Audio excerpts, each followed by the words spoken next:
you ever feel overwhelmed and despairing at repeated patterns of horror endlessly perpetuated by humans as if we never learn from the past? Um, this episode's for you. Feel better every day. No, seriously. Um, it's easy to feel helpless and hopeless, to go into that dorsal vagal freeze response, to feel completely overwhelmed, disconnected. And today's guest has some hope and inspiration for you. Episode 81, I'm delighted to welcome you to Gina Miltiadou, and she is the director of the Peace Begins at Home Summit. So I'll be sharing our interview together. And welcome, you're listening to the Feel Better Everyday podcast in spite of that gloomy intro. And I hope that you will find it helpful. Each Tuesday I share new episodes, and they're designed to help you work with the Feel, Love, Heal framework I developed. Today's episode is very much in that heal, the collective care element, the co-regulation, the systemic elements of we're all connected. Like the better we take care of ourselves and each other, the better for everyone. You can find out more about the book, the podcast, older episodes. You can find out about other free resources around trauma, ADHD, anxiety, sleep, menopause, being a solopreneur, all sorts of things. As well as ways in which we might work together, upcoming events, all of that at selfcarecoaching.net or the feelbettereverydaypodcast.com. But for now, welcome to this special episode, which I hope will inspire you.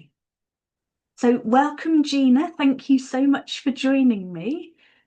Do you want to say a little bit about the summit and what you're doing?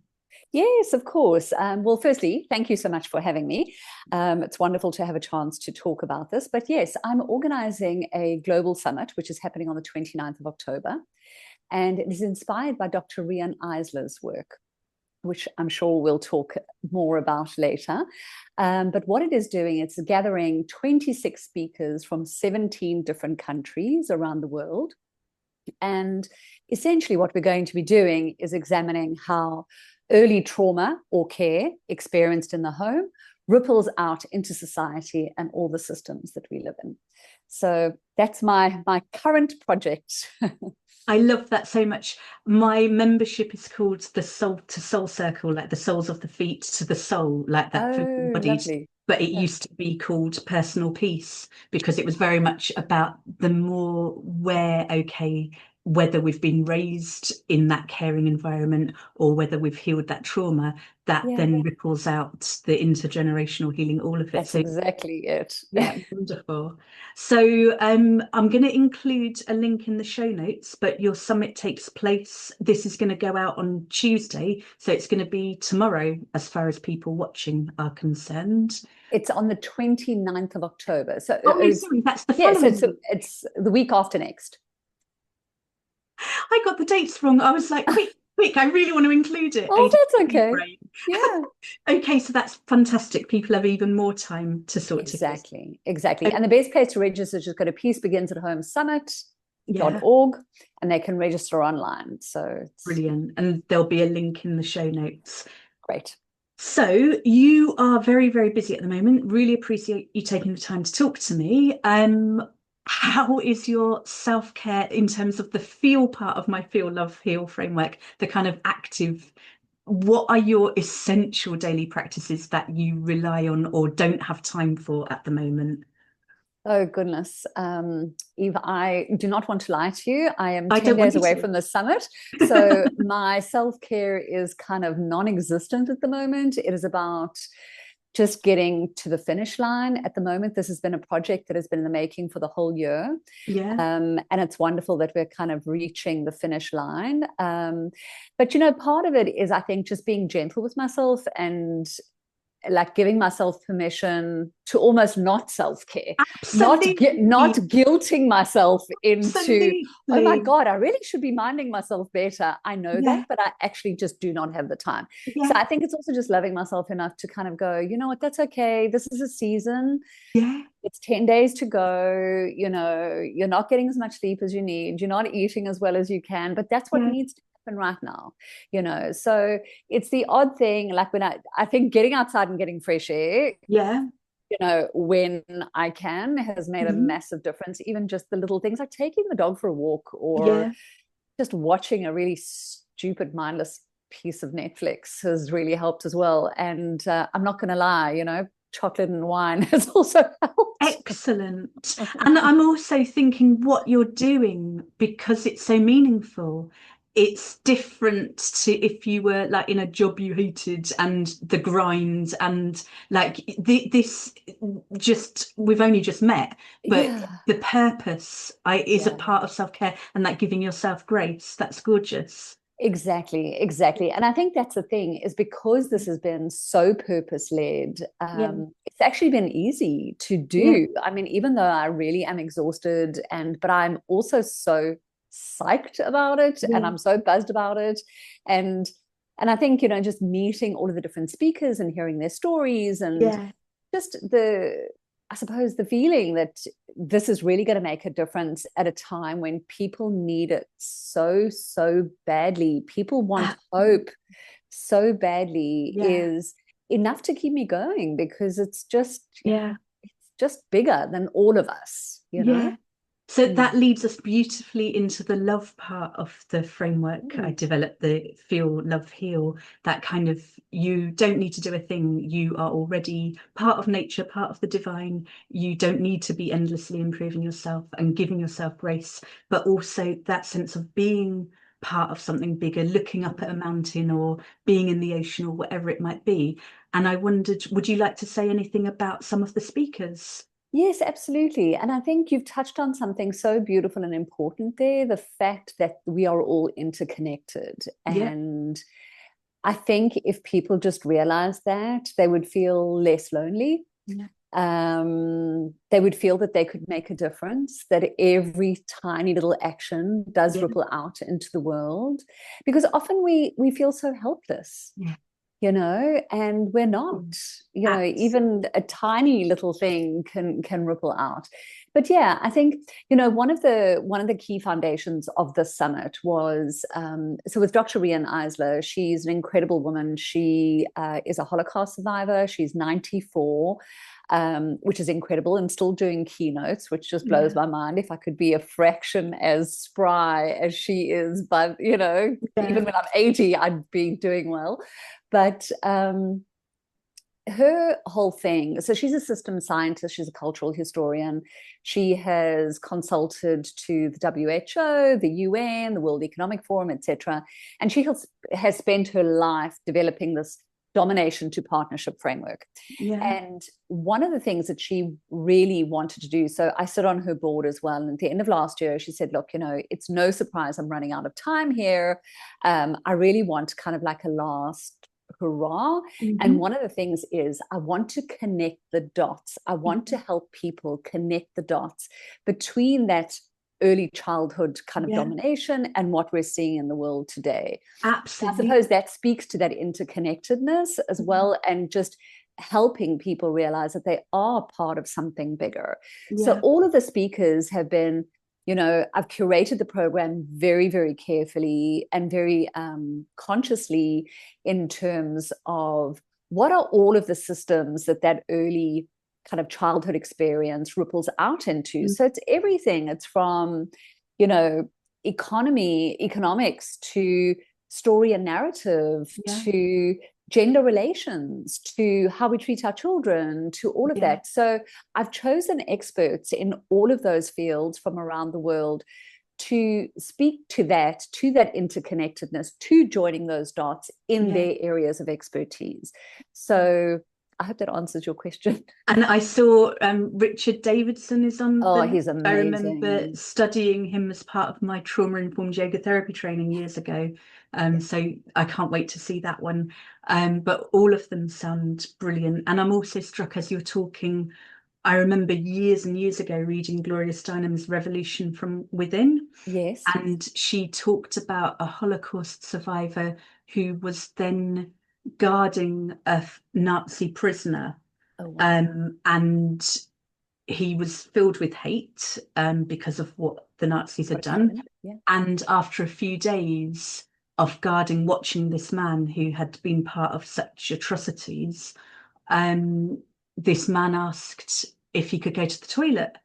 And the Holocaust survivor realized that he had been so disconnected from his body from childhood, from like toilet training techniques that were popular at that time, and that had helped enable the rise of fascism. It wasn't just Hitler, it wasn't just, Yeah. and thinking about what's happening in the world at the moment and how we know better. We've We seen do. this before, and yet children, babies still being dominated, like you say, like rather than Nurtured, cared, yeah, respected, yeah, honored. yeah, You have hit the nail on the head. And that is the entire thing that this is about. It is mm, about that, when a child, and I'll actually preface it by saying that 2 out of 3 children in the mm, world, right, yeah, experience violence in their yeah, home. Two yeah, out of three. yeah. That is that's Most of my staggering. practice Most children, is with right? survivors, Yeah. like that, but I only work with adult survivors. I only Yeah. people who've survived childhood I work with. Yeah, but the point is, right? So when a child, so bearing that statistic in mind, so when a child learns domination or sees Mm, domination in their home, they learn very early and powerful lessons about yeah, how to control others around them. yeah, And now that doesn't happen to all survivors of trauma. Of course, mm, they don't, it's not automatic that everybody goes into dysfunction, mm, but a lot of people then struggle with, okay, how do I control what is around me? And what they've been taught in their early yeah, foundational years is that you need domination to control that. And that ripples out into everything, to the way that people vote. And mm-hmm, that's why we see the rise of authoritarianism as we do, to our nature being in peril, yeah, because it is man's domination over nature that has put us in the situation we're in. So that early domination, you cannot underestimate that is the most foundational lesson that a child can learn. yeah, That is the ultimate answer to peace. yeah. Because peace isn't just the absence of war. No, It's not the period in between wars. yeah, It is our natural default yeah, position, but we've yeah. almost lost our birthright to peace. Absolutely. It's like with polyvagal informed, like I work a lot with polyvagal theory. I use the rescue cats to illustrate it for people to make it more accessible. Yeah. But um, you've got the ventral vagal is the most recent, the like highest part of the vagus. The I call it purr, when you feel safe. It's that science of safety and connection. So you're Yeah. able, there's that kind of both and mindset, Yes. both and, yeah, rather Yes. than either or. Yeah. Um, and you're kind of co-regulating. It's the collective care, the collaboration, Mm. the creativity, the play, the abundance, the all good things. And that is our natural state. That's what we were wired for. But Exactly. then so much of modern life puts us into I call it hiss, but like sympathetic survival, that Mm. disconnection, that fear-based othering people, Yeah. or dorsal vagal, the freeze, the collapse, overwhelm. What's the point? Can't do anything. But I keep thinking, like, if every baby, if every child, if every adult on the planet were safe, welcome, and loved, they would be able to thrive. Like all the problems of the world could be solved by nurturing and nourishing and ensuring safety and shelter and water and like love And it and has to start in the home. yeah, absolutely. Yeah. Yeah. Yeah, Yeah. exactly. I Yeah. totally agree with you. And the thing is, so much of it is about denial, Mm. for babies and children to survive their childhoods that are traumatic. They have to deny that this is happening to them by people who are closest and dearest to them. Yeah. And that leads to a scarcity mindset, a denial mindset. So then you get things like denial of reality, Yeah. denial of election results, denial of all of that. Exactly. So, you could just Yeah. see how Yeah. it's just dominoes, Yeah. how it affects, and it just has to start in the home. And that's Yeah. why, when I came up with the name of the summit, which peace begins at home, I just Mm. think it so perfectly Yeah. sums that up, because it does connect it all. Yeah. Mm. Well, that is wonderful. And I'd love to hear, like you said, that your self-care has gone out the window, but I'm imagining, like we touched on it earlier, but with the collective care element, the Mm. heal part of my framework, because the heal part, I work a lot with trauma survivors and ADHDers, and that sense of justice sensitivity and the desire to break trauma Mm. cycles and like help heal things to make things safer for future generations and current generations. But the idea of turning what hurts people's hearts Mm. into action. So, like at different stages, you might be able to do the active self-care. You might be able to like get yourself to Mm. walk or whatever it might be. Mm. Or it might be that you have no bandwidth for that, but you are able to give yourself some grace. Or it might be that that's impossible, but even the idea of a future version of yourself feeling okay enough to begin to help use your pain to guide others or to ease in some way. But sorry, that's a really convoluted way of describing it.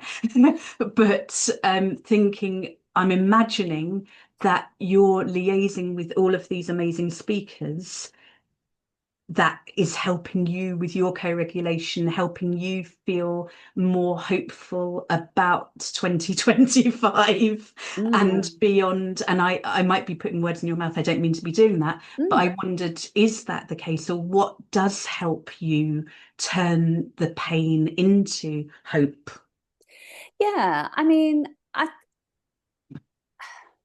it's a funny thing. This project started because I was kind of entering a year of yes. Okay. Mhm. So I had sold a part of my business and I was like, what is next? Right. And when I met Dr. Eisler, it was funny. I met her at a webinar and she kind of dropped into our breakout room by Yeah. accident, when she was meant to be kind of like on a speaker break. And we got chatting and she said, listen, will you help me? She said, what do you do?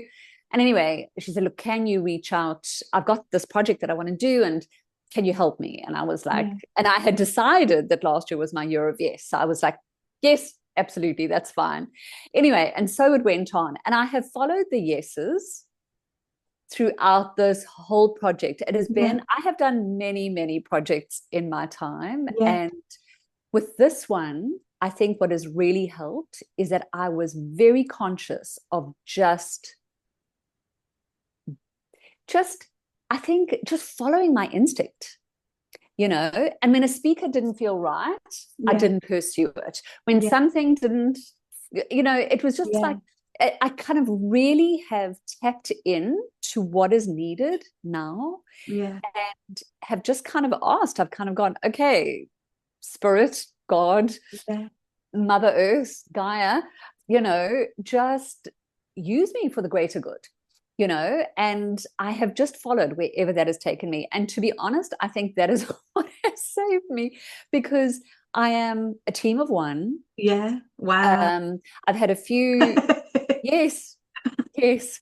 I have had a wonderful volunteer who's given me a day Yeah. a week. That's it. And I've had a few little freelancers Mm. helping, but honestly, it has been through just pure Yeah.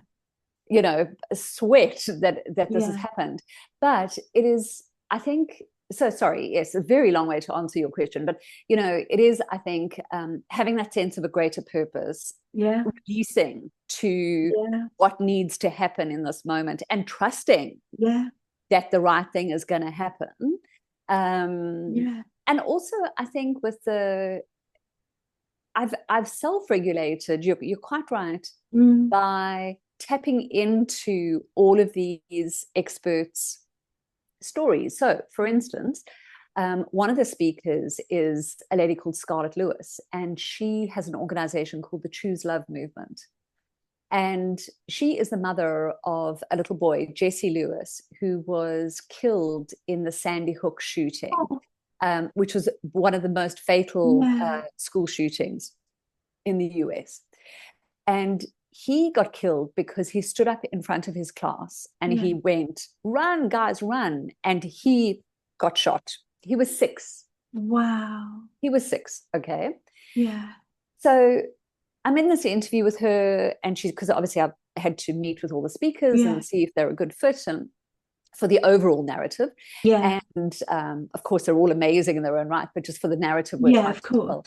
And I'm sitting there, and I mean, obviously, as a mother, just as a human, could feel her pain in that. But the thing that blew my mind, right, is since then, well, three things. So she tells the story of when she came home after going to identify his body, and she walks into her kitchen, and on the side of their fridge they had this like blackboard, kind of chalkboard thing, and this little 6-year-old had written "Choose Love." Okay, and this little equation, which I can't remember what it is right now, but basically the equation to happiness. And she looked at this and she said, "Oh my goodness," like this is the day that her son's been killed, right? And she said, "Right, I don't know what to do with that right now, but I know I need to do something with it." And part of the words was, choose love. So she went on to create this Choose Love movement, which basically goes to schools all over the world and basically teaches children self-regulation, coping strategies, resilience, things like that. But the other thing that blew my mind, right, was that she also goes to prisons and she works with shooters. Amazing. And she asks them, "How have we failed you?" Yes. How have we failed you? Because we're all connected. We're all connected. And somebody is not perpetrating violence because they're a happy person. No. 9 out of 10 times they have experienced trauma in their home. Absolutely. And as one of the other speakers who is speaking, Dr. Suzanne Zedek, who is an incredible child psychologist, I'd really encourage you to check out her work. She talks about the fact that if we cannot be curious as to why people are doing that, perpetrating violence, we will continue in the cycle forever. Absolutely. So that has really been incredible for me as a self-care thing, is just immersing myself in these stories, taking the wisdom out of it, and it just kind of it makes it easy to keep going, because there's so much wisdom, there's so much pain, there's so much there's so much terrible pain that has been catalyzed into the most beautiful action, the most beautiful wisdom, the most beautiful work that's happening around the world. And that is just so inspiring. That's incredible. Thank you so much for joining me. In terms of the circle, you're going to stay on for a bit of bonus content for the members. But what I'm going to say one thing, but if more than one thing comes to mind, like what kind of hope do you want to share with listeners, with viewers now? Like you came across this woman in your, I'm really lucky with the work I do. I'm inspired the whole time. But what might you say to someone who isn't necessarily, who might be feeling hopeless? Obviously, buy tickets. You've got recordings. Yeah, of course. And I would say, actually, if you can't make it on the day, it comes with a 30-day replay. So don't worry about if it's not in your time zone or you can't watch the whole day. It's 7 hours of amazing content. You get 7 CPD hours for attending from Sarasota University. So there's a little added bonus as well. But yes, please buy tickets. There's also loads of layers of, we didn't want to make a price about, they're very cheap anyway, they're only $47. But there are solidarity tickets. If somebody's experiencing financial hardship, there are free tickets. So just come. Yeah, so there'll be links again in the show notes. Yeah. Thank you. Go on. Sorry, no, you asked me the one thing to give people hope. No pressure, like. No. I would say, all right, that peace is personal. Yeah. It starts with each one of us. Yes. You know, and sometimes it feels like such a big, overarching, lofty goal. Yeah. But it's not. It's actually intensely personal. And it's how we love and relate to other people. And that actually just ripples out and creates a better world. So that's what I would say. It starts with every one of us. Yeah. And with ourselves as well. Like that. Every one of us, exactly. Yeah. And thank you so much. You're welcome. Really appreciate. And thank you. You're welcome. I would love to hear from you in terms of what you're going to do, maybe within your community, maybe in the world, maybe in your home, maybe reparenting yourself, whatever it is. Let me know how you're going to bring more love, more peace to yourself this week, to your world this week. You can potentially join the Soul to Soul Circle if you'd like that bonus content, where for this week we've been talking about parenting and what Gina wishes that everyone had access to, and moving from that kind of domination to partnership, even with small children, while also being very clear about not shaming parents who have enough kind of pressure. And it's been an absolute delight talking to her and sharing this with you. And thank you so much for listening. I really appreciate being able to do this part of my work. I love all my work. And thank you. Thank you for listening or watching the Feel Better Everyday podcast. This episode, like all of them, was produced by me, your host, Eve Menez-Cunningham. You can find full transcripts, links, and more information in the show notes, and also at selfcarecoaching.net, as well as more information about the book, 365 Ways to Feel Better, Self-Care Ideas for Embodied Wellbeing. And if you're interested in those deeper dives, joining the Soul to Soul Circle, as well as lots of other free resources and information about other offerings. If this episode was helpful, please leave a 5-star review. In a world in which so much is coming up for healing and so many people are feeling unsafe, I want to do whatever I can to help as many people as possible heal from trauma, helping create a world in which everyone is safe, welcome, and loved, physiologically, emotionally, spiritually, and mentally able to thrive. So your subscribing or liking or sharing feedback and other support helps me help as many people of all genders with trauma histories and ADHD.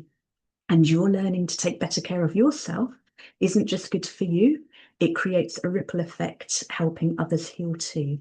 So keep looking after yourself, do what feels good, let yourself honour your nervous system, let yourself honour your charge, your life force, and Mila Buikas, 1,000 thank yous. I'll be sharing my interview next time. Actually, next time it will be about the gorgeous, phenomenal film, and I'm going to attempt to record it without spoilers. I swear, about John Davidson's journey with Tourette's, and based on his memoir, and how we can apply so much of the majestic film to trauma recovery and ADHD or DHD. So sending lots of love. Have a brilliant week.